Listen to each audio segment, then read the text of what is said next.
For some, the word training makes them think of growth, self-fulfillment, and overall positive vibes. For others, it conjures images of endless PowerPoint slides, monotonous lectures, and a sense of time that could have been spent more productively. If your training sessions are more likely to induce yawns than spark enthusiasm, it's time to look in the mirror. Hello and welcome to the L&D Academy.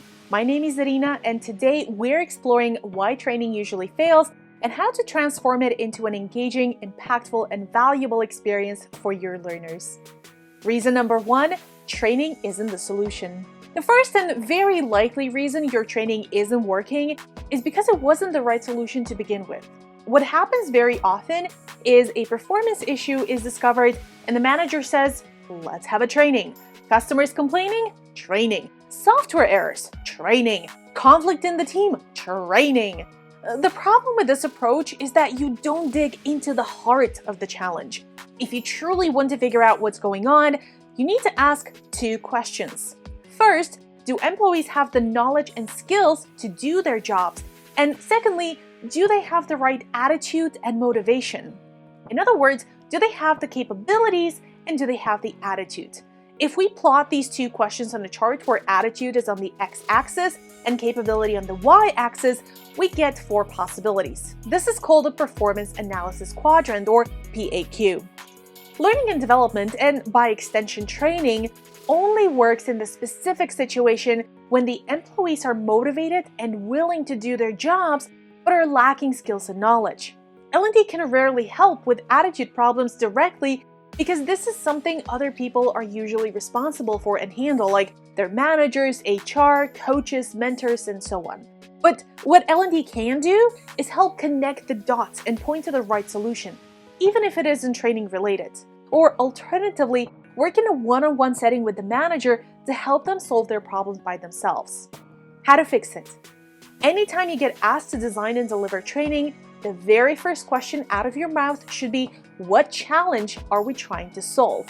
If it's skills or knowledge related, continue talking about the training. But if it isn't, help the person figure out what the problem is and how it can be solved. Reason number 2, training isn't relevant. Another popular reason why people may not like training is that it isn't relevant to them and their work. If people are coming to your session, chances are they expect to find answers to very specific challenges. And if your training isn't giving them answers, then it seems as a waste of time. A seasoned sales professional will need to know how to handle objections during sales calls or techniques for closing deals more effectively. If your training only focuses on, say, basic communication skills, it won't resonate and it will seem as a waste of time. How to fix it? To avoid this, you need to profoundly understand your trainees and their jobs. You need to know what their titles are, what is their previous experience, and why they need training. This last one specifically means knowing their pain points, when they occur, who is involved, and what's the most appropriate way to fix it. Some practical ways to gain this information are through pre-training surveys or shadowing and observations. This initial step will help your training pop and make it so much more relevant and valuable. Reason number 3, trainees don't know about the training. It can be annoying to find out that you missed an interesting training just because you didn't know about it. Often trainers believe that if they build it, people will come, but the reality is different. How to fix it? Trainers need to don their marketing hats. This means utilizing multiple channels to announce and remind employees about upcoming sessions. You could leverage company-wide emails, internal social networks, bulletin boards, and even direct messages from managers to their team members.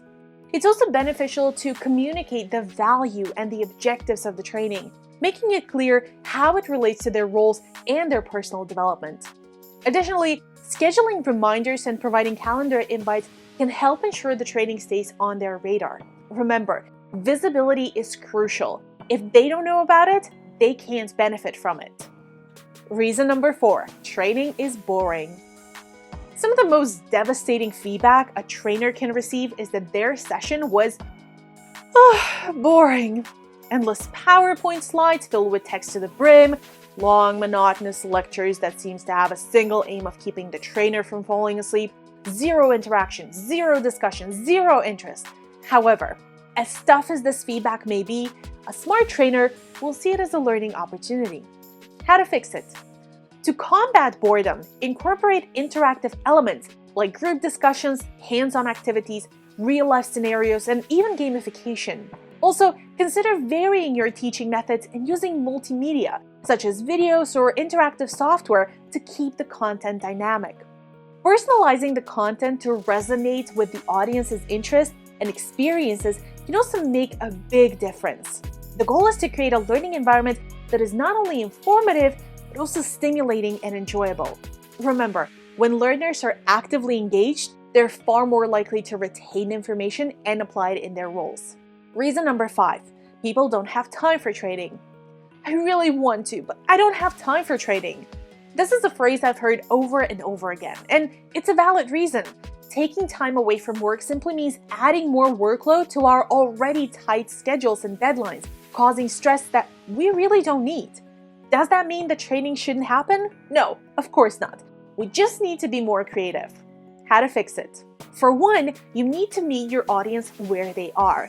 If they're spending most of their time in front of a computer, have the training online. If they're on the factory floor, meet them there. Also, make it short. Break down the training into more digestible modules that can be completed faster. Consider offering the training as a video or an online course. This way, trainees can complete it at their own pace. Of course, this also means the trainer must be available to answer any questions, which isn't super convenient, but if it benefits the trainee, isn't that more important? There's one more thing to consider here. Yes, face-to-face training will always have the benefit of networking and meeting and talking to other people. But sometimes that is just not feasible, in which case, just think of how you can chunk it down, make it more interactive, and offer it online while still retaining the value add of having an engaging discussion and a way for people to talk and learn from each other. And there you have it, a blueprint for turning your training sessions from a dreaded chore into a sought-after learning experience. All you need to do is ensure the training is the right solution, that it's relevant, people know about it, and it is engaging, but also fits into the trainees' schedules. Let's bid farewell to the days of yawn-inducing one-size-fits-all training, because it's time to step up, rethink, and re-energize your approach to learning and development. Your trainees will thank you for it, and you'll see the results in their performance and engagement.